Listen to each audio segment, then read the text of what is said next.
The gate guard checked her ID 3 times. He scanned it twice, held it up to the light like a man looking for a watermark on counterfeit currency, then made a phone call that lasted 4 minutes and 12 seconds. Kestrel counted every one of them. She counted things. It was what she did. Seconds rounds heartbeats, the number of steps between a doorway and the nearest piece of hard cover. She had been counting things since she was 19 years old, and she had no intention of stopping now. The guard hung up the phone and waved her through with the expression of a man who had just been told his clearance level was not high enough to ask questions. She noted that. Smart soldier. Forward Operating Base Ironwood sat in the Nevada desert like a clenched fist. Concrete blast walls, razor wire, catching the morning light rows of identical buildings, baking in heat that would reach 109 degrees by noon. The kind of place the military built when it needed somewhere to train people for the worst day of their lives. Kestrel Ashford walked through the gate with a 40-pound duffel bag on her shoulder, a cover story thin enough to see through, and absolutely no intention of making friends. She was 22 years old. She looked younger. That was useful. The duty sergeant at the admin building looked up from his desk, looked her up and down, and made a decision about her in approximately 2 seconds. She watched it happen the way she watched everything, with the quiet precision of someone cataloging information that might matter later. He took in the long, dark brown hair, pulled back in a regulation bun, the white sports bra visible beneath her open jacket, the camouflage pants with creases sharp enough to cut paper. He saw a young woman who had wandered into the wrong building on a base full of Army Rangers. He was wrong about every part of that assessment. Petty Officer Ashford, he said. Technical Advisory Communications Integration. He said it the way people say things they do not believe. General Keene is expecting you. 2nd floor, last door on the left. Thank you, Sergeant. She took the stairs. She always took the stairs. Elevators were enclosed spaces with limited exits. Stairs gave you options. Brigadier General Sandra Keene was 54 years old and had earned her star by surviving things that would have ended most careers. She had commanded a forward surgical unit during the initial push into Iraq when she was a lieutenant colonel with more courage than resources. She had buried 11 soldiers in a single week during a tour in Afghanistan that the Pentagon later described as a strategic success, which was the word they used when they meant that good people had died for objectives that changed names 3 times before anyone admitted they had been achieved. She had a face that had weathered 3 decades of making impossible calls and a set of eyes that missed nothing. Those eyes were running a full assessment of Kestrel before the door finished closing. Petty Officer Ashford, sit down. Kestrel sat, spine straight, hands folded, the posture of someone who understood that the first 60 seconds in a room determined everything that came after. Your file, Keene said, tapping a folder on her desk, is the most redacted document I have seen in 31 years of service. Entire pages are blacked out. Your operational history reads like a classified novel with every other chapter removed. I am a communications specialist, ma'am. That is the cover story they gave you. That is my assignment, ma'am. Keene leaned back in her chair and studied her with the particular patience of someone who had heard every version of this conversation before. Outside the window behind her, the Nevada desert stretched flat and white and relentless to the horizon. I worked with Dev Grew in Iraq, Keene said. I know what their people look like when they walk into a room. She paused. They look like you. Kestrel said nothing. The silence between them was the kind of silence that only exists between 2 people who both understand exactly what is not being said. Keene waited. Kestrel made a decision. This woman had earned the truth. You could see it in the lines around her eyes, in the star on her collar, in the particular quality of stillness that came from 3 decades of making calls that kept people alive or did not. Penetration testing, ma'am. Base security assessment. I find the holes, document them, or report up the chain. 18 months, then I am done. Your choice to come back, Title 10 Directive, JSOC, requested. I accepted. Keene studied her for a long moment, the kind of moment that carries weight. You are 22 years old. Yes, ma'am. You have a silver star. Kestrel did not answer. She did not need to. The ribbon was not on her chest because this was not a dress uniform occasion, but Keene had read the file, and the file, even with its redactions, said enough. Keene pulled out a second folder, slid it across the desk. Your quarters, your credentials. Cover stays intact. As far as anyone on this base knows, you are exactly what your file says. A petty officer doing technical work. She paused. One more thing. This is an army base. Rangers mostly. Good soldiers, but young. And they have a certain idea of what a warrior looks like. Her voice was careful and precise. You might find that some of them take issue with a Navy advisor who outranks them and will not explain why. Kestrel almost smiled. Almost. I can handle Army Rangers, ma'am. I imagine you can. Try not to break any. No promises, ma'am. Her quarters were 8 feet by 10. Metal bunk, metal desk, metal locker. One window looking out over the training grounds where soldiers moved in formation. Patterns she could have drawn from memory. She unpacked with the mechanical precision of someone who had done this in 47 different rooms in 23 different countries across 6 continents. Uniforms first folded to sharp creases and stacked in the locker. Then the personal items. The photograph came out carefully. Her mother, Caroline Ashford, a school teacher from Savannah, Georgia, with kind eyes, gray hair she refused to dye, and absolutely no idea what her daughter's job actually involved. Caroline believed Kestrel worked in military communications. She believed her daughter sat at a desk and helped coordinate radio frequencies between units. She believed this because Kestrel had told her this, and because the truth would have broken something in Caroline that Kestrel could not bear to break. She centered the frame on the desk. Made it, Mom, she said quietly. 18 months. Then I come home for real. The challenge coin came next. DevGru Trident, Red Squadron. Her first operational deployment at age 19. She had earned it in a way that most people who held one could not claim, which was to say she had earned it by surviving things that the coin's designers had only imagined in theoretical briefings. She set it next to the photograph. Last was the leather notebook, worn soft from 3 years of cargo pockets across 3 continents. The spine cracked with the particular sound of something that had been opened thousands of times. She held it for a moment, feeling its weight, which was not the weight of leather and paper, but the weight of everything it represented. She opened it to the inside cover without looking directly at it.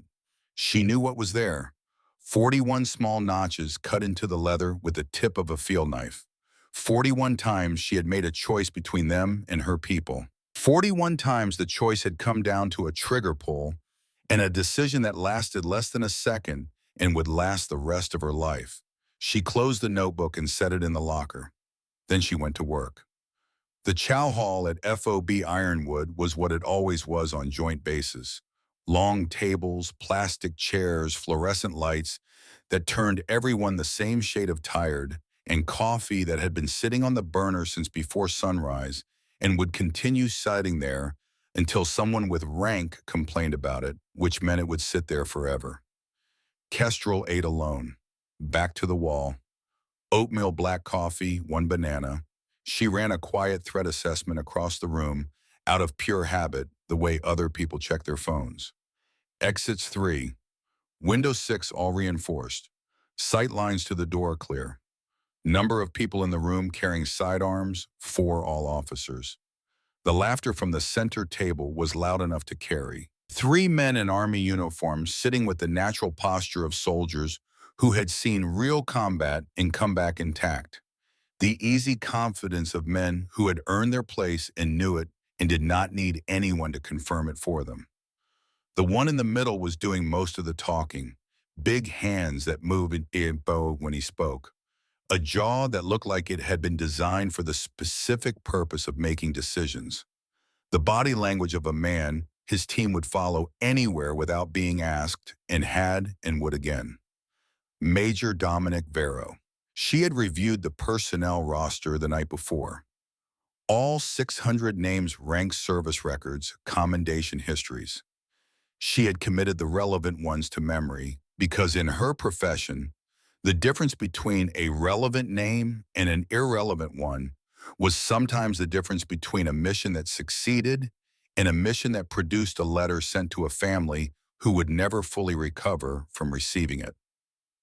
Dominic Vero, 34 years old, Army Ranger, multiple combat tours, Bronze Star with Valor, physical fitness scores in the top 2% of his year group. The kind of record that meant something because every line of it had been written in places where records were written in blood and dust, in the particular silence that follows gunfire. He was also carrying something.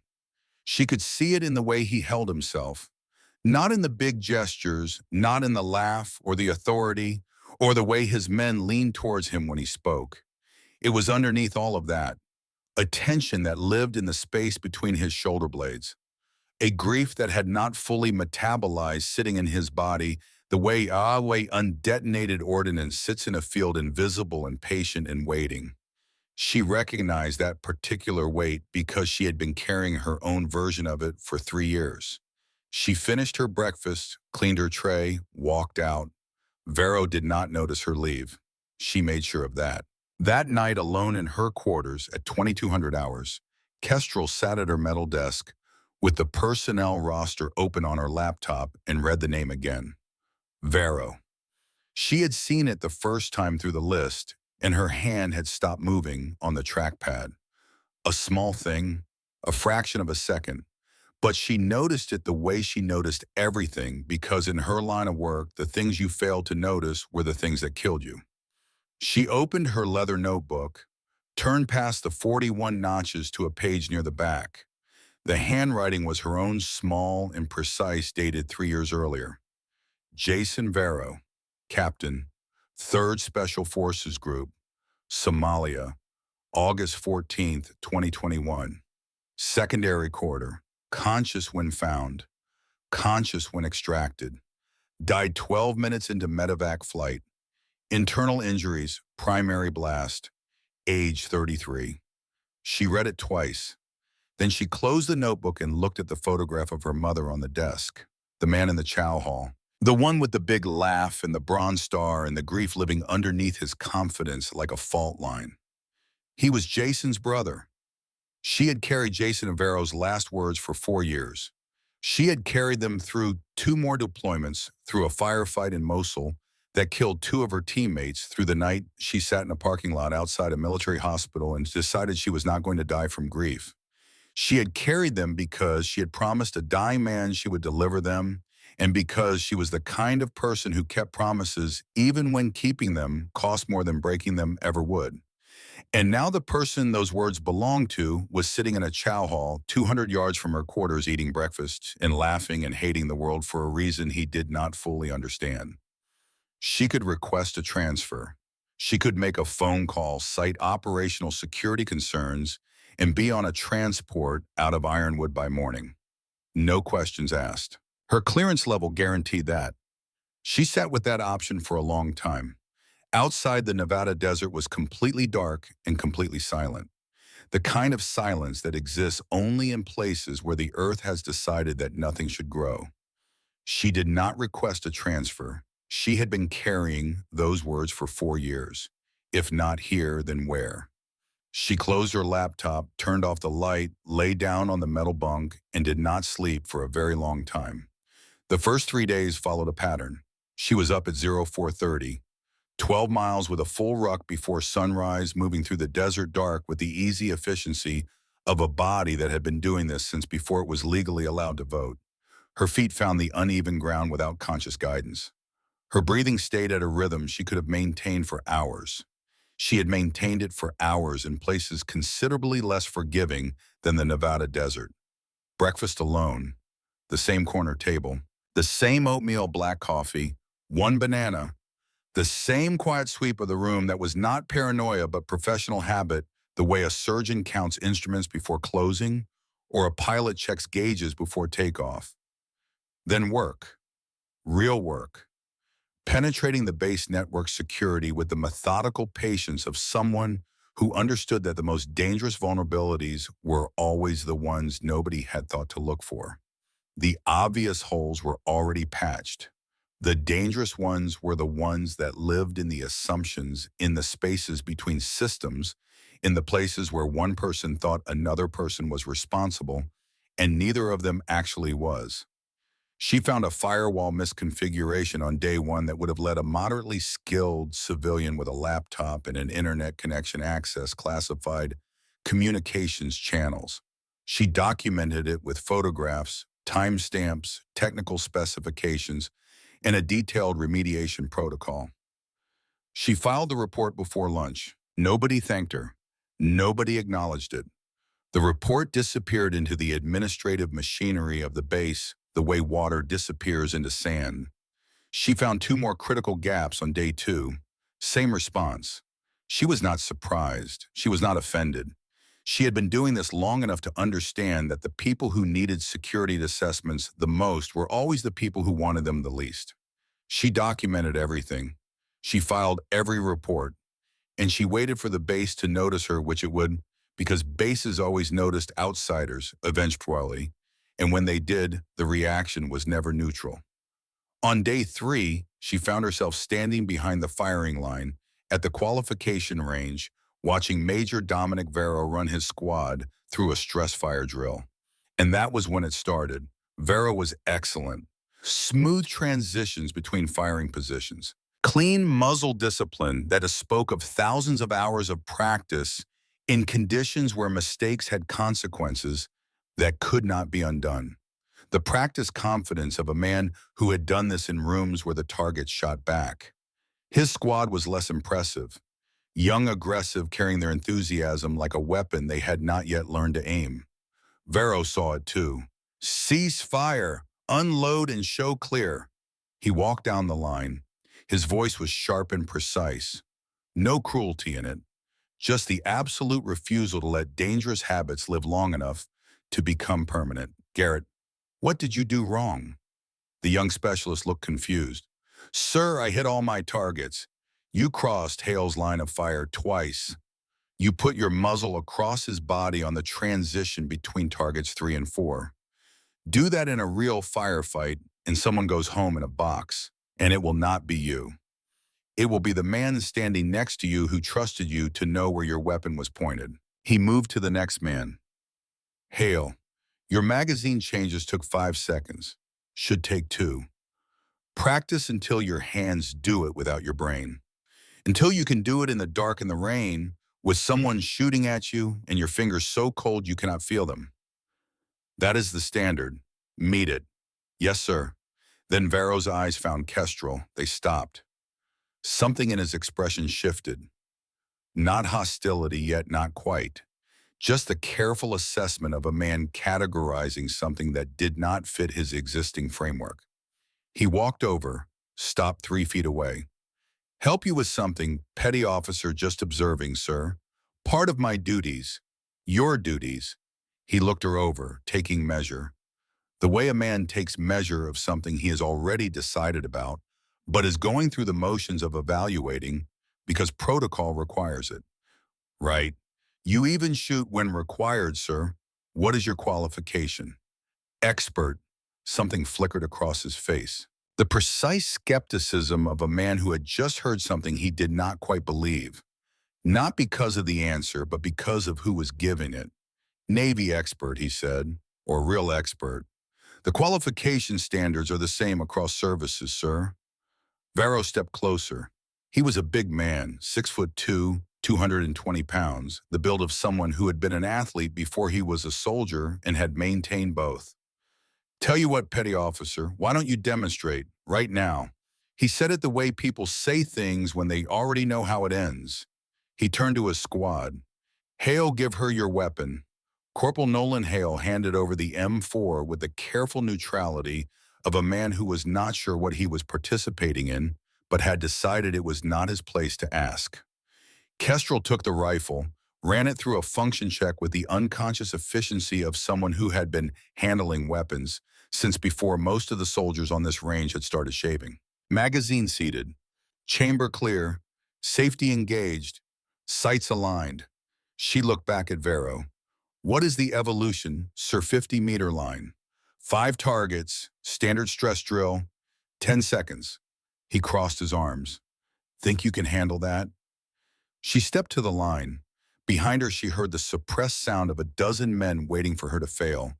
She felt nothing in particular about it. On my mark, 3, 2, 1, go. She moved. Target 1, 2 shots, center mass 1 head. Transition, target 2, same. Breath control, trigger discipline. The mechanical rhythm of something practiced until it stopped requiring thought and became instead a function of the body itself. Target 3, 4, fish fire. The rifle went empty. She dropped the magazine, seated the spare from Hale's kit, racked the bolt. Ready. Total time, 7.9 seconds. She safed the weapon, turned to Vero, handed the rifle back to Hale. Satisfied, Sir Vero was staring downrange. Every target had 2 holes in the chest and 1 in the head. Perfect groupings, tight enough to cover with a quarter. Not one miss. The range was completely silent. Lucky, he said finally. His voice was flat, controlled. The voice of a man who had just seen something that contradicted a fundamental belief and was not yet ready to let the belief go. Yes, sir, she said. Very lucky. She walked away. Behind her, she heard Hale's voice drop low. Did you see that 7 seconds? I have never seen anyone shoot that fast. Tank said it was luck, Dalton replied. That was not luck, man. Hale's voice was certain. That was something else entirely. Kestrel was already gone. She did not look back. She did not need to see the expression on Vero's face to know what it looked like. The first crack in a certainty he had been building for years. The conviction that she was an administrative placeholder, a box checked on some diversity form. That conviction had just developed a fracture. Vero did not like what the fracture let in, because men like Vero, men who had built their identity around a specific definition of what strength looked like and who was allowed to carry it, did not respond to cracks in their certainty with curiosity. They responded with force. That evening, someone destroyed her laptop. She had been at her workstation for 6 hours. 3 days of security assessments, vulnerability documentation, detailed recommendations. Work that could prevent a breach that would get people killed. She stepped away for 2 minutes. When she came back, her keyboard was dripping, brown liquid pooling across the desk. Coffee poured with the deliberate aim of someone who had waited for her to leave. The screen flickered once, twice, and died. The specialist at the next desk looked up. Oh man, that sucks. Yeah, Kestrel said. She was watching his face. The careful neutrality of someone who had made a decision not to get involved. Bad timing, he said. She did not respond to that. She spent that night rewriting 3 days of work from memory. Every vulnerability, every technical specification, every remediation protocol. She sat at the desk in her 8x10 room and typed with the steady rhythm of someone who understood that the work was the only thing she had full control over. At 0300, she was still typing when the knock came. She opened the door. Master Chief Luther Beckett filled the frame. 60 years old, prosthetic right leg that he never mentioned and never hid. Hair gone completely gray. Eyes that had seen everything the military could show a man over 40 years of service and had kept looking anyway. The men who had served under him called him Dutch. She had called him Dutch since the day he pulled her out of a training pool at Coronado when she was 18 years old and told her she was either going to be the best diver he had ever trained or she was going to drown, and the choice was hers. He held 2 cups of coffee and looked at her the way old soldiers look at the people they trained, with a particular combination of pride and worry that has no cleaner name than love, though neither of them would have used that word. Saw your light on, he said. Dutch, it is 3 in the morning. I know what time it is. He held up the coffee. You going to let me in or not? She stepped back. They sat at her desk and drank in the particular silence of 2 people who had worked through enough bad situations together that silence had its own language. Dutch had been her instructor, her mentor, her evaluator, and in the moments that the military did not officially acknowledge the closest thing she had to a father who understood what she did for a living. Finally, he spoke. Someone has given you grief. It is nothing I cannot handle. Kestrel. He stopped. Old habit. She had gone by another name during training before the operational security protocols changed her identity. He caught himself. I have known you 3 years. I know the difference between you handling something and something handling you. He looked at the coffee in his hand. The laptop accident. It was not an accident, Vero Dutch said. She looked up. I have been watching. He has got it in for you. Not personally, not yet, tribally. You are everything his version of this job says should not exist here. Dutch set down his cup. His prosthetic leg clicked against the desk, a small mechanical sound in the quiet room. There is something I need to tell you, he said. But then he stopped because he was looking at her face, and what he saw there made him reconsider.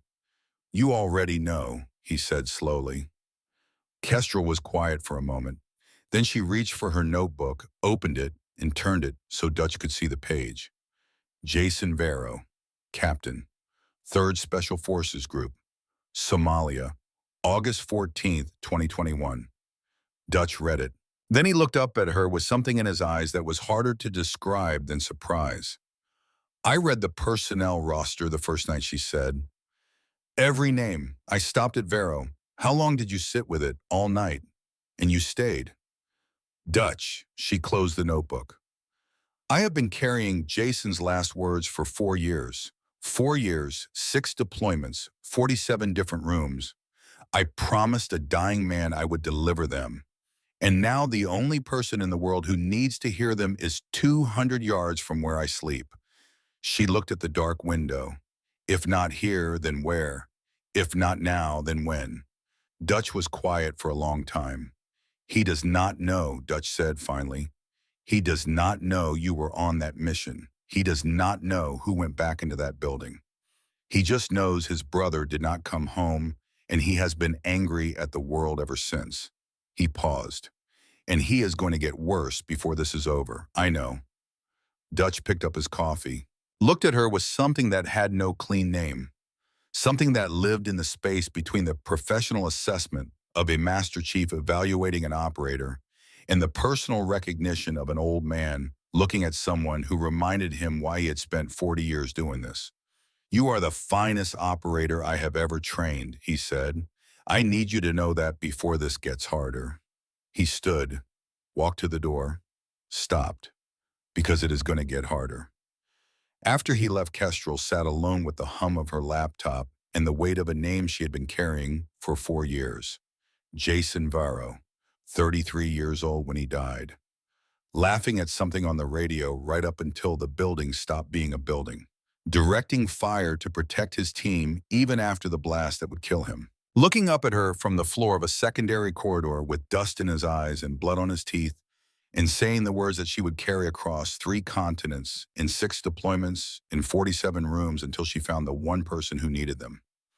She thought about the man in the chow hall, Dominic Vero, with his easy authority and his 4 years of unspent grief and his absolute certainty that the world owed him an explanation for his brother's death. She thought about the message she had been carrying since Somalia. She opened her notebook, turned to a blank page, and started writing the security report again from the beginning. Because the job did not stop because the night was hard. And Dutch was right about most things. It was going to get harder. The mandatory qualification order hit every inbox on base at 0600 the next morning. Advanced Combat Dive Course. All personnel, E6 and above. Deep dive facility, full kit, no exceptions. Kestrel read it twice. Then she looked at Dutch's name in the sender field and understood exactly what he had done. This was not a trap designed for her. This was a stage designed for truth. The difference between those two things was everything. She pulled her Draeger rebreather from the bottom of her locker and began checking it the way she checked everything, methodically, completely. Every seal tested with finger pressure and visual inspection. Every valve opened and closed and opened again. Every connection point verified against the manufacturer's specifications that she had memorized 2 years ago and had never needed to look up since. The gear was 3 months old and in perfect condition. She knew this because she had inspected it 3 months ago and nothing had changed. But she checked it anyway because in her profession, the people who assumed instead of verified were the people Dutch had to write letters home about. Her phone buzzed. A text from a number she did not recognize. 3 words. Watch yourself today. She stared at it for 4 seconds, deleted it, kept moving. Before she left the room, she sat on the edge of her bunk and placed her right hand flat against her chest. Below the collarbone, 2 inches left of center. The scar tissue was smooth and slightly raised the diameter of a pencil eraser on the entry side and wider on the exit where the round had taken a piece of her with it on the way out.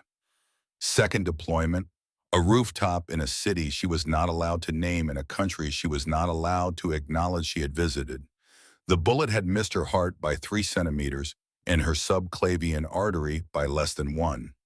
She had finished the mission. She had walked to the extraction point. She had not mentioned the wound until the helicopter was airborne, and Dutch sitting beside her had looked down and seen the blood soaking through her plate carrier and said a single word that she had never heard him say before or since. The scar did not bother her on land, but underwater at depth, the pressure compressed the tissue in a way that produced a specific deep ache that started at about 10 meters and intensified as she went deeper. It was not dangerous. The medical review had cleared her for full duty, but it was a reminder. The last time she had been in true darkness underwater was Somalia. Swimming through a flooded basement corridor with zero visibility and the sound of a building dying around her, searching for a man she had never met whose voice on the radio had gone silent 90 seconds earlier. She did not fear water. She feared remembering. 4 seconds in, 7 seconds hold, 8 seconds out, her heart rate settled. She stood, picked up her gear, and walked out into the Nevada morning. At the pool deck, 40 soldiers stood in full dive gear waiting their turn. The energy in the air was the specific energy of people who had already decided how a story was going to end. Kestrel could feel it the moment she walked in. The glances that tracked her across the deck. The quiet comments that stopped just before she got close enough to hear the words, but not the tone. 3 days of whispers about the Navy petty officer who did not belong here had done their work well. She was already convicted in most of this room before a single drop of water had been disturbed. Vero stood near the pool edge with his arms crossed and a look on his face that said he had been expecting this moment and was comfortable with what he believed was about to happen. Beside him, Hale looked less certain. Hale had been looking less certain about a lot of things since the rifle range. Dutch stood at the control station with a clipboard and a stopwatch in the complete indifference of a man who had watched 1,000 divers enter water and was not going to perform surprise at anything he was about to see. The evolution was simple in concept and brutal in execution. Navigate 200 meters of underwater maze in complete darkness. Disarm a magnetic training mine using a 12-step sequence that required fine motor control in conditions specifically designed to destroy fine motor control. Retrieve a 40-pound weight from a flooded compartment at the bottom of an 18-meter vertical shaft. Do all of it in under 20 minutes without panicking, without surfacing early, without quitting. Most people failed at least one of those requirements on the first attempt. Vero's team went first. His corporal entered the water with good energy and poor technique. Too much splash on the entry, too much wasted movement burning through air before he even reached the tunnel section.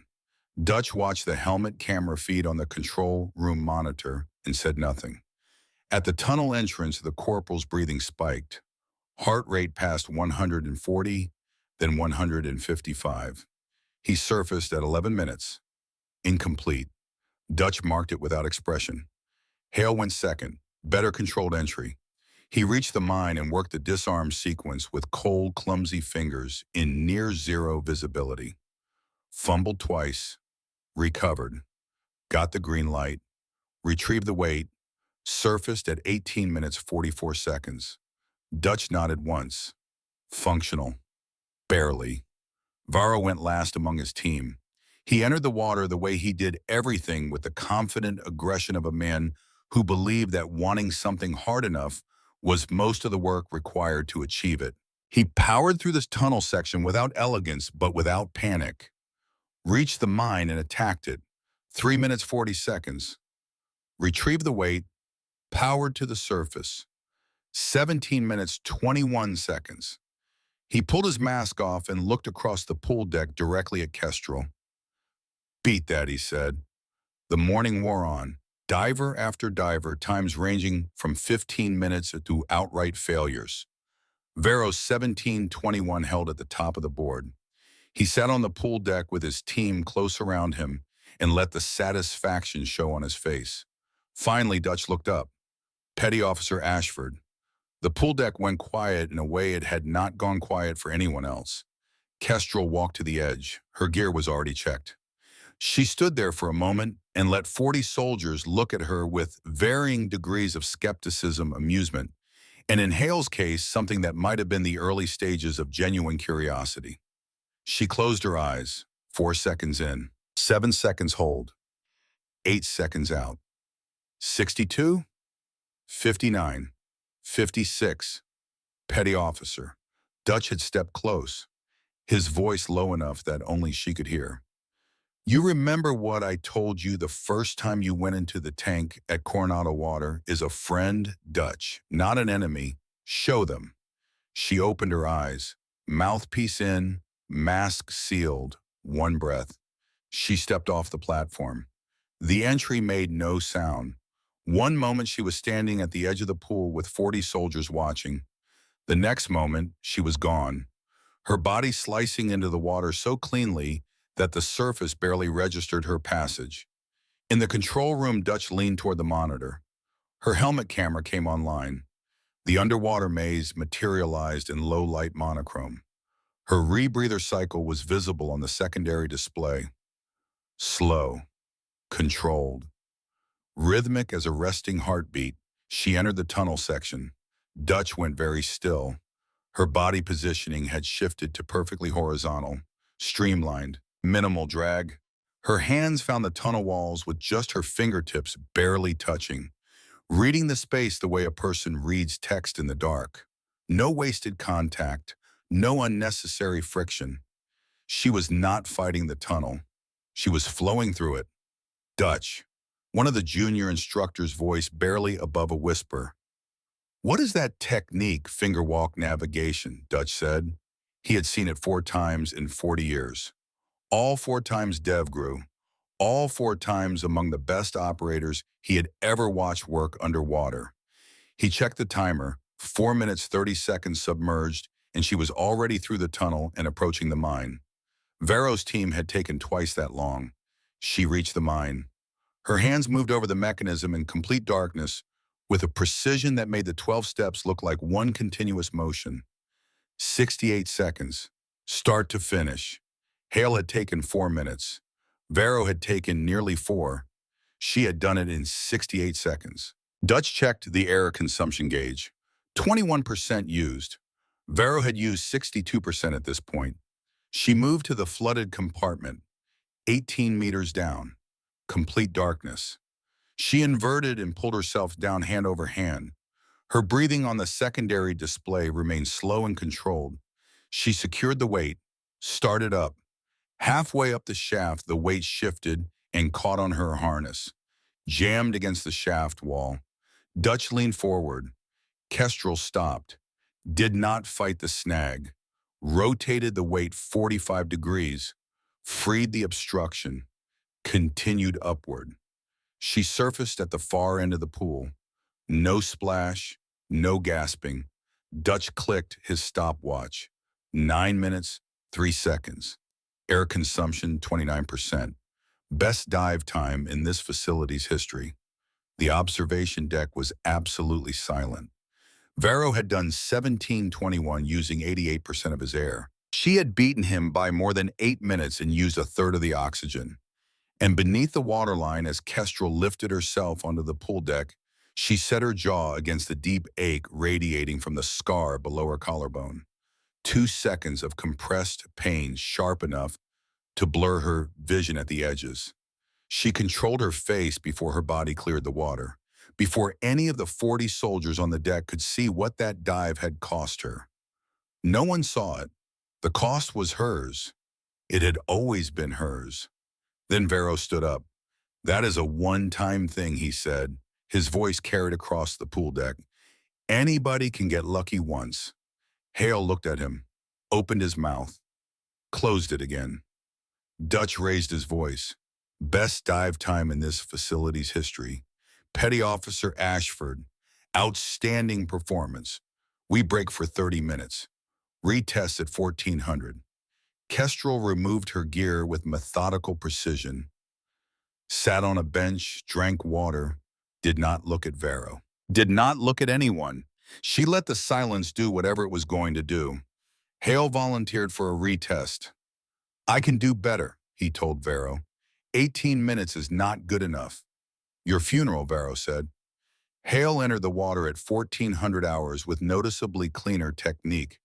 He had spent the break watching footage of Kestrel's run on the control room monitor, asking questions, studying the finger walk method, the breathing pattern, the entry angle, learning. He made it through the tunnel faster, reached the mine, began the disarm sequence with more confidence. At 18 meters, everything stopped being fine. His rebreather malfunctioned. The carbon dioxide scrubber failed, quiet and invisible. Carbon dioxide building in the breathing loop with no warning. By the time the symptoms arrived, the damage was already underway. Hale felt the dizziness first, then the confusion, then the specific terrible clarity of a man who understands exactly what is happening to him and cannot stop it. He tried to surface. The maze structure was above him, blocking his path. His heart rate hit 140, then 160, then 180. In the control room, Dutch saw the vital spike and was already moving. "Rescue team. Now, 60 seconds minimum." Hale had maybe 40. Kestrel was on the deck. She saw the monitor. She saw the heart rate climbing and the CO2 reading and the thrashing on the camera feed, and she did not calculate because calculation takes time, and Nolan Hale did not have time. She grabbed her mask, her rebreather, her fins. She was in the water before anyone on the deck had finished processing what was happening. Vera watched her go, and something in his chest did something he had not expected. 18 meters down in a flooded compartment in complete darkness, Kestrel found Hale by the sound of his thrashing. She grabbed him from behind, controlled his arms, locked his torso against hers, pulled his failed mouthpiece free, and seated her own mouthpiece into his mouth. One mouthpiece, two divers, shared air at 18 meters and zero visibility. 3 breaths for him, 1 for her. Hale. Her voice through the water was muffled, but completely calm. Look at me right now." His eyes found hers through the murk. Wild, terrified. "We are going up together. You breathe when I give you the mouthpiece. You hold when I take it back. Nod if you understand." He nodded, still frantic, but listening. "Good, let us go." 90 seconds to the surface. Every second managed. At 12 meters, the scar below her collarbone seized, not the dull ache she had controlled on the way down. Something sharper. Her vision went gray at the edges. Her right hand lost sensation for 2 seconds. 2 seconds. The mouthpiece shifted. Her air supply, already critically low, lost seal. She tasted water at the back of her throat. Hale's hand was gripping her forearm, his fingers locked around her wrist with the desperate strength of a man whose entire existence had been reduced to the single fact that this woman was the only thing between him and the bottom of an 18-meter shaft. She could not fail, not because of duty or training or the 41 notches in her notebook, because a man was holding on to her arm and trusting her with the only thing any person ever truly owns, which is the next breath. She reset the mouthpiece. swallowed the water, blinked the gray out of her vision by force of will, kept ascending. At 9 meters, she slowed for the decompression stop, holding Hale steady while he shook from cold and adrenaline and the particular aftermath of almost dying. She counted down, surfaced. The rescue team pulled Hale onto the deck. Kestrel followed. She checked his airway, his pupils, his pulse.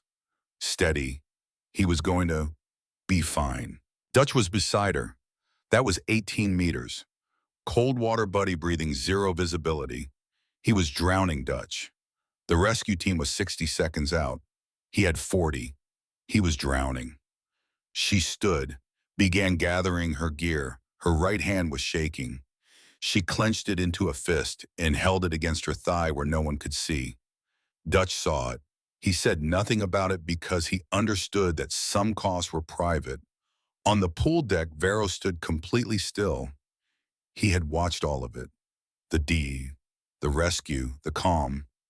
Hale sat up with a medic, checking his vitals, tears running down his face that he was not trying to hide. Tank, Hale's voice was raw.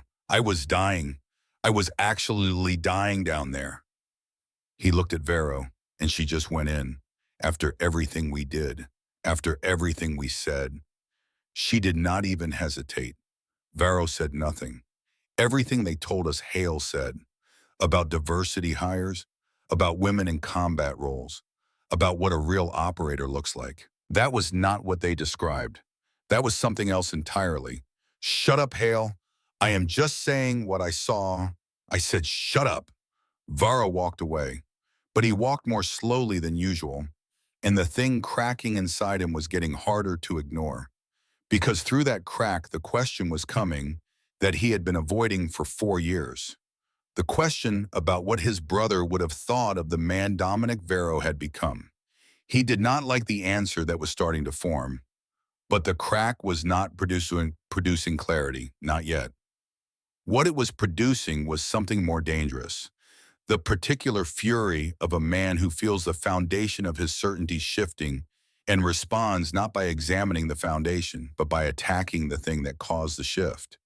Kestrel had saved Hale's life. She had done it without hesitation, without calculation, without any regard for what Hale and his team had done to her. And that act of simple, undeniable decency was more threatening to Vero's understanding of the world than any failure would have been. Because if she was what she appeared to be, then he was what he was afraid he had become, and he was not ready to be that man. Not yet. 3 days later, in the changing room adjacent to the pool facility, Vero found Kestrel alone. The room smelled like concrete and chlorine and gun oil. She was securing her dive gear in a locker when his shadow filled the doorway. Hale and Dalton were behind him, positioned the way men position themselves when they have been told to stand somewhere and have not asked why. Vero came in close. He shoved her shoulder, hard, the kind of contact designed to provoke a response that can then be used as justification for what comes next. She did not respond. She looked past him to the corner of the room, the security camera mounted high on the wall. Red light blinking, recording continuously. She looked back at Vero. Major, she said, Article 128, aggravated assault. Camera is recording. She pointed at it, made sure the gesture was clear, made sure the camera captured her pointing, made sure the record showed that she had given him a documented opportunity to stop. You sure about this? His hands closed around her throat, thumbs on her trachea, 40 pounds of pressure, the grip of a man who had done this before and never been stopped. Her heart rate did not move. 62 beats per minute, the same rhythm that had held through 3 combat deployments, through the firefight in Mosul that killed 2 of her teammates, through the night she sat in a parking lot outside a military hospital and decided she was not going to die from grief. He had no idea who he was choking. He was about to find out. 2.3 seconds. She broke his grip with a technique that combat manuals called a throat release, but that she had learned in a room with no name from an instructor, with no name in a program that did not officially exist. Vero went backward into a locker hard enough to dent the metal door. He sat on the floor and looked up at her with the expression of a man who has just discovered that the category he placed someone in does not have walls strong enough to hold them. She looked at the camera one more time, then she walked out. She filed her report at 17:12 hours. Timestamp documented, camera footage referenced, every detail precise, every fact verifiable. Vero filed his complaint the following morning at 0817. 19 hours later, he claimed self-defense. He told the JAG office that she had attacked him first. He told Hale and Dalton to corroborate his version. 19 hours. You could not manufacture your way around that kind of math. That night, Vero came into her quarters. Not in uniform, off-duty clothes, which meant he had made a choice to come here that was not official. He looked like a man carrying something heavy and not sure where to set it down. "Can I come in?" She let him in, did not offer him a chair. He stood in the middle of her room and his eyes moved across the space. The photograph of her mother, the challenge coin, the leather notebook on the desk. "I filed a false report," he said. His voice was flat. "No decoration. I told Pruitt you attacked me first. I told Hale and Dalton to back it up. That was wrong." "Yes, it was. I have been doing a lot of wrong things this week. Yes, you have." He looked at her. The anger that had defined his face since the day she arrived was still there. But underneath it, visible now for the first time, was something raw, something that had been there the whole time. "My brother," he said. The room went very still. "Jason. He was 33 when he died. 3 years older than me." His voice was steady in the way things are steady when they are working very hard at it. "I was the little brother who followed him everywhere. He joined the Army. I joined the Army. He went Rangers. I went Rangers. Everything he did, I did. Not because I did not have my own reasons, because his reasons were always better than mine, and following him was the closest I ever came to being the person I wanted to be." He stopped. "When he died, they sent a letter. Died in service to his country. Honorable death. Be proud. 4 years and that is all I have got. A letter and a folded flag and the sound of rifles at a cemetery in South Carolina on a Tuesday morning when it should have been raining, but it was not. It was sunny. And I hated the sun for that." His jaw tightened. "I do not know who was with him. I do not know if anyone tried to pull him out. I do not know if he was alone or if someone was holding his hand or if he even had time to be afraid." He looked at the wall, and I have been angry about that for 4 years. At the Army, at the mission, at every soldier who came home when he did not. I did not know where to put it, so I just kept being angry at everything, including me, Kestrel said quietly. "Including you. I did not even see you. I saw a target." The silence between them had weight. Two people in a small room carrying different versions of the same grief without knowing it. Kestrel was making a decision. She could feel it the way she felt decisions that mattered. Not as a clear choice, but as a shift in gravity. She had carried Jason's words for 4 years because she had not found the right moment. But there was no right moment.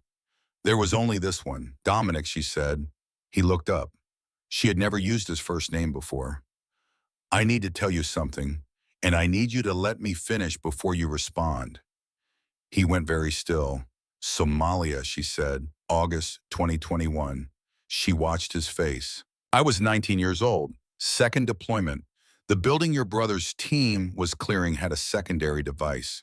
When it detonated, the primary exit was compromised. I went back in twice. Vero was not breathing. I found him in the secondary corridor. I got him out of the building." Her voice did not shake, but the effort behind keeping it steady was visible. "He was alive when I reached him. He was conscious when I got him outside. I sat with him until the medevac arrived. I rode with him. I held his hand the whole way." She met his eyes. He died 12 minutes into the flight. Internal injuries from the primary blast. There was nothing the surgeons could have done. There was nothing I could have done differently. The medical review found no fault. Vero's hands were shaking. He talked about you, Kestrel said, the whole ride. Even when he was fading. He said your name. He said his little brother plays hockey. He is going to follow me in, and I cannot stop him because he is too stubborn. She paused. He said to tell you he loved you, that he was proud of you, that he wanted you to be better than him. Vero made a sound, not a word, something from a place deeper than words. The sound of 4 years of locked grief finding a door it did not know existed. I have been carrying those words for 4 years, she said. I am sorry it took this long to deliver them. I am sorry I could not save him. I need you to know that I tried. Everything I had was in that building, and it was not enough. And I have thought about that every single day since. Vero sat down on the edge of her bunk. Not a controlled sit, more like his legs made a decision his mind was not ready to make. He put his face in his hands, and the sound that came from him then was 4 years of grief finally finding an exit. Kestrel sat down in her desk chair and said nothing. She had learned a long time ago that some silences needed to be occupied rather than filled. She let him have it, all of it, every shaking breath, every shunnan, every second of a man finally understanding that the thing he had been angry at had been the wrong shape all along. After a long time, Vero lifted his face. His eyes were red. He really said that about me being too stubborn. He was smiling when he said it. That is so Jason, his voice cracked. That is so completely Jason. He wiped his face with the back of his hand. I have been so angry. At everyone. At the army. At the mission. At every soldier who came home. At you, he looked at her. And you went back into a burning building for him. He would have done the same. Yeah, his voice was rough. Yeah, he would have. He was quiet for a moment. You filed that report anyway. After everything I did, you had the camera. You had the timestamp. You had the whole thing documented. I did my job. And then you saved Hale. Yes. Varro stood. He was still shaking slightly, but the quality of it had changed. Something locked and rigid for 4 years was moving again. I am going to talk to Pruitt. I am going to correct my statement. She nodded. It will not undo what I did. No, it will not. But it is what your brother would have done. Vero looked at her for a long moment, and in that look was something she had not seen on his face since the day she arrived. Not respect exactly, not yet, but the first genuine recognition. The kind that cannot be performed or faked. The kind that happens when you finally see someone clearly. Good night, Petty Officer Ashford.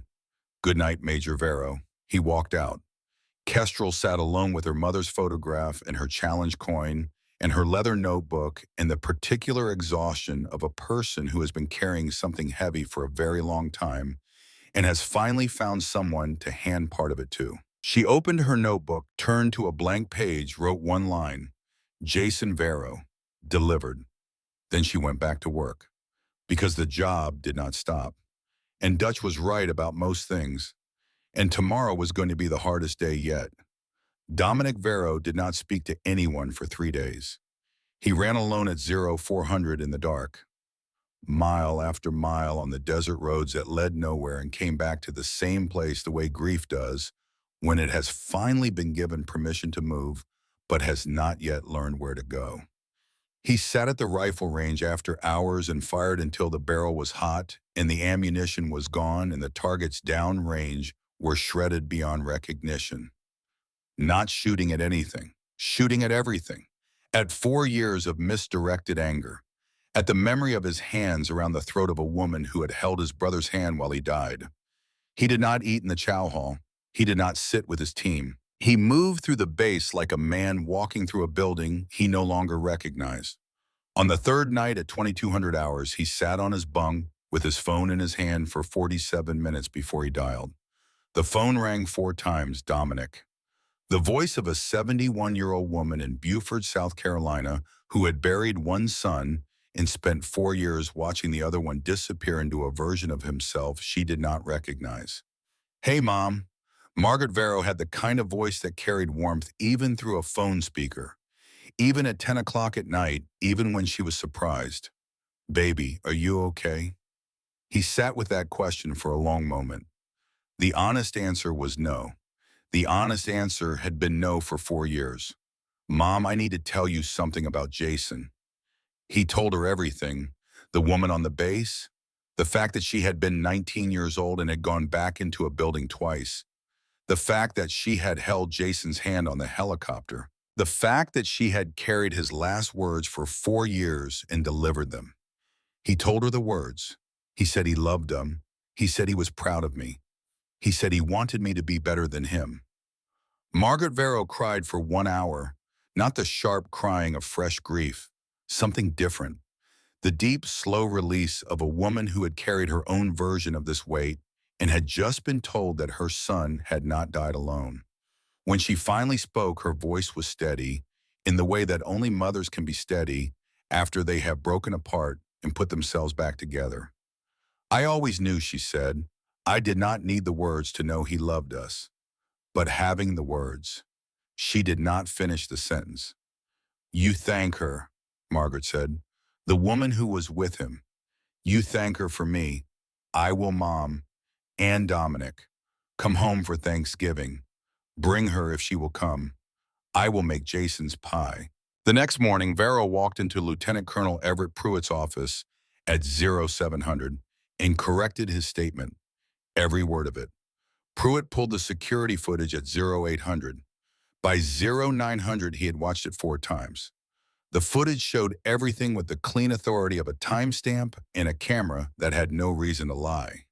Pruitt forwarded the footage to General Keane with a single line of text. He did not need more than one line. The captain's mast was scheduled for 0800 the following morning. Kestrel spent the intervening hours doing what she always did when she was waiting for something she could not control.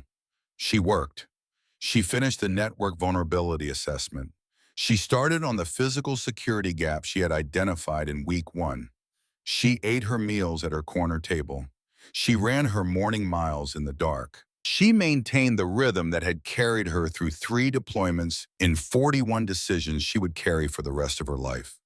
The morning of the massed FOB Ironwood had the particular quality of a base that knows something significant is about to happen. The briefing room was arranged in a formal U-shape, flags behind the head table, recording equipment. Kestrel walked in at 0755. Service dress whites, every ribbon in its place, every crease exact. She took her seat and looked straight ahead and did not perform anything. Not confidence, not indifference. She was simply present. Keane entered at 0800 exactly. Behind her, Pruitt. Behind him, Dutch, who moved to a seat with the unhurried authority of a man who had been in rooms like this more times than he could count. Vero, Hale, and Dalton took their seats across the U. Vero was in his Class A uniform, spine straight, eyes forward. He looked like a man who had stopped fighting something, and the stopping had cost him. Hale sat with his hands folded, head slightly bowed. The guilt was visible in every line of him, but it was honest guilt. Keane let the silence build. "This is a captain's mast, non-judicial hearing under Article 15 of the Uniform Code of Military Justice. What happens in this room will determine whether criminal charges are filed." She looked at Vero. "Major Vero, you stand accused of assault under Article 128, false official statement under Article 107, and conduct unbecoming an officer under Article 134. How do you plead?" Vero stood. "Guilty, ma'am, on all counts." The room went still. Keane held her expression. Pruitt made a note. Dutch looked at the table. Kestrel looked at Vero, and for the first time since she had arrived on this base, Vero looked back at her without hostility. What was in his eyes instead was honest. That was the word for it. "Sit down, Major." Pruitt presented the evidence. The timestamps, the footage. He played the video without commentary because the video did not need any. Vero entering the changing room, the shoulder shove. Kestrel pointing at the camera. Vero proceeding anyway, the hands around her throat. The 2.3 seconds. When the footage ended, Keene opened a classified folder. Petty Officer First Class Kestrel Ashford, Naval Special Warfare Development Group, service dates 2019 to present, operational call sign Ghost. She looked up. Major Vero, do you know what DevGru is? Yes, ma'am. Do you know what an operational call sign indicates? Yes, ma'am. Keene looked back at the folder. Age 19, first combat deployment. Age 20, first confirmed direct action engagement. Current confirmed combat record. She paused with the precise timing of someone who understood that some numbers needed a moment of their own.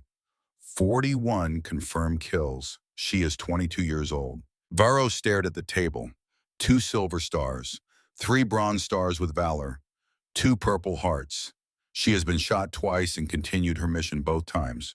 The woman you assaulted has more combat experience than everyone in this room combined, including you, Major. Hale closed his eyes. There is a second matter, Keene said. She opened a different folder. Major Vero, your brother was Captain Jason Vero, 3rd Special Forces Group. Killed in action August 14th, 2021. Operation Classified Somalia. Vero went rigid. Do you know who was on that operation with your brother? No, ma'am. Keene read from the file. When the primary structure was compromised by a secondary device, Petty Officer Ashford returned to the building twice under active fire. She located Captain Vero in the secondary corridor. She extracted him from the structure. She provided field medical care. She was present with him until his death during the medevac flight. The medical review found no fault in her actions. She was recommended for a Bronze Star for gallantry. The recommendation was downgraded due to her age and rank. Your brother's last recorded words as documented by the medevac crew chief were delivered to the person sitting across from you, the person you spent a week trying to destroy. Varro turned to look at Kestrel. His face was open in a way that must have cost him everything. Kestrel leaned forward. Not aggressive, just present. Your brother was conscious when I reached him, she said. He was still directing fire on the radio to protect his team even after the blast.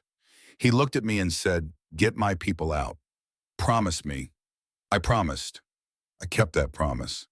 11 members of his team came home. She paused. He talked about you the whole ride, Dominic. She did not repeat the full message. She did not need to. He had heard it 3 nights ago in her quarters, and the words had not lost any of their weight. Instead, she gave him the thing the file could not contain. He was not afraid. At the end, she said, I need you to know that. He was not afraid and he was not alone. He was thinking about you and your mother, and he was proud. That is how your brother left this world. Vero's shoulders shook once. He held it, barely. Keene waited until the silence had done its work. Petty Officer Ashford has submitted a formal request for leniency on your behalf, Major. I am offering you a choice. Option 1, reduction in rank to captain. Staff reassignment.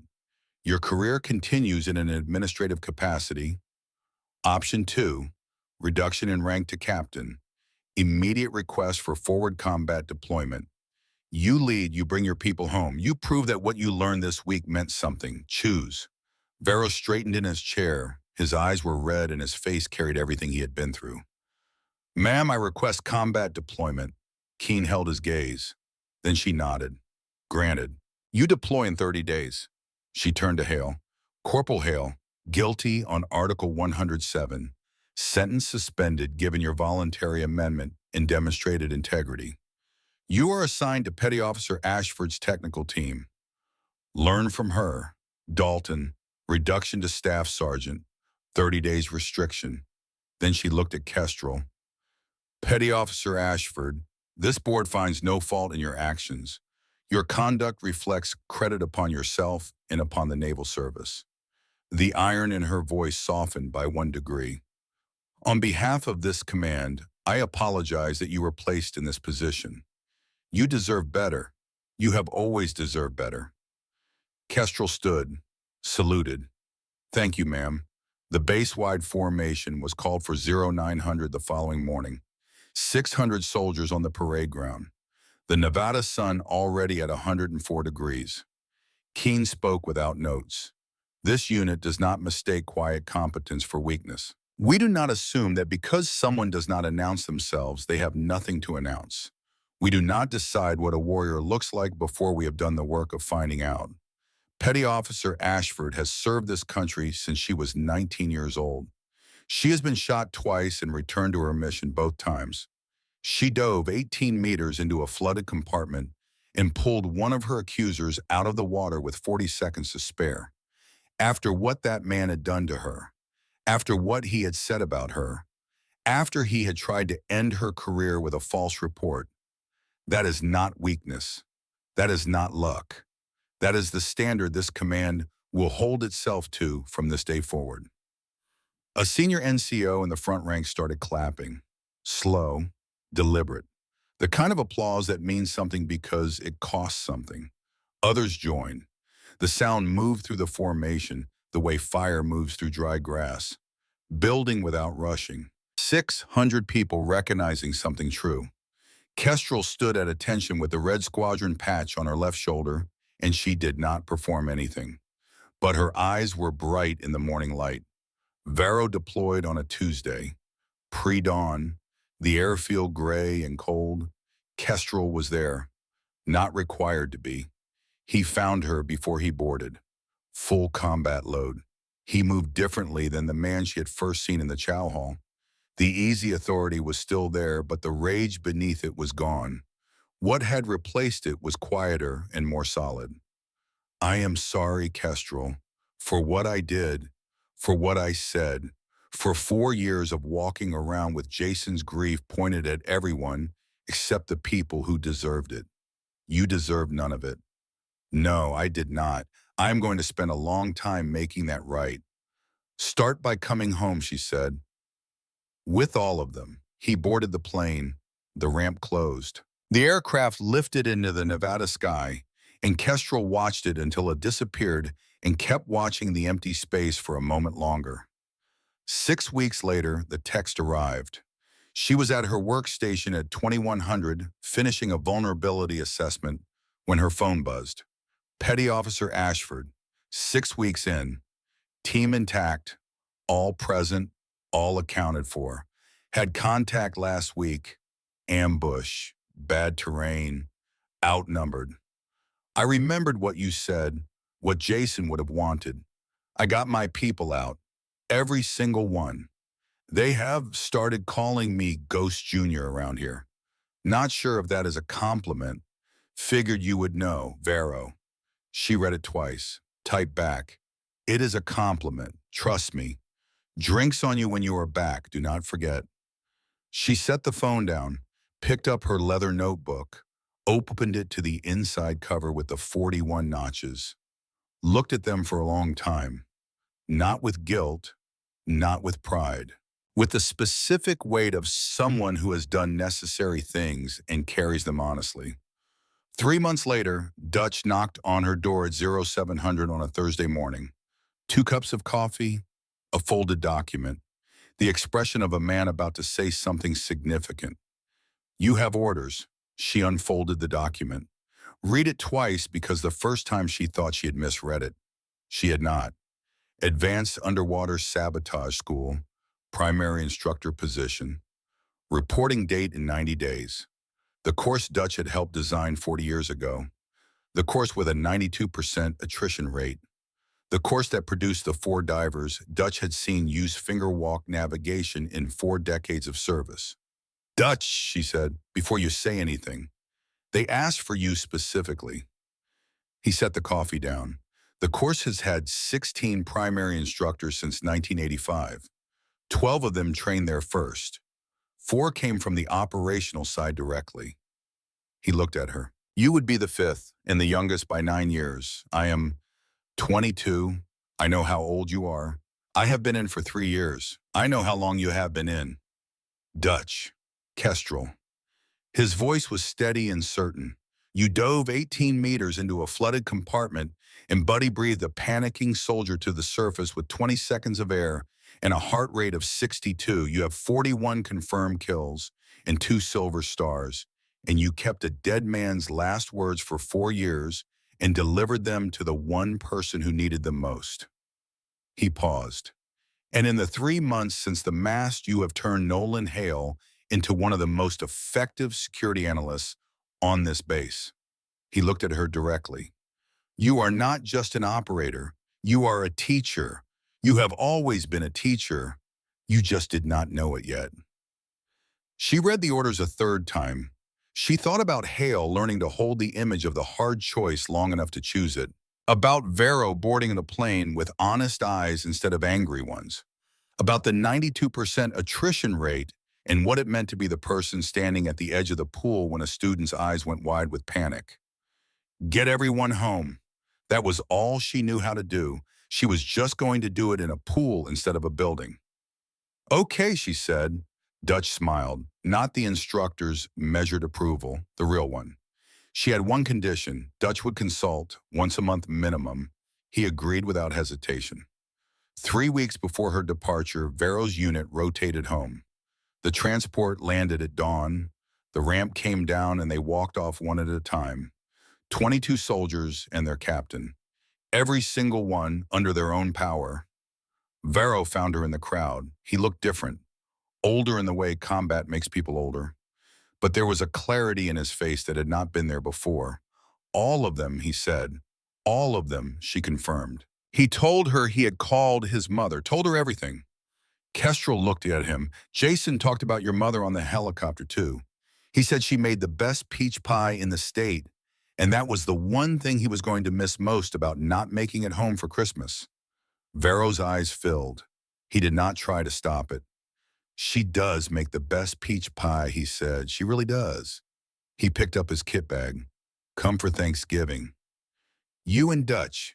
Mom will make the poem. It is the least we can do. She thought about a kitchen in Beaufort, South Carolina. A 71-year-old woman who had been carrying her own grief for 4 years and had finally gotten the words she did not know she needed. What it meant to be invited somewhere not as a soldier, but as a person. We will be there, she said. Vero walked toward his team, stopped, turned back. Ghost, he said. She looked at him.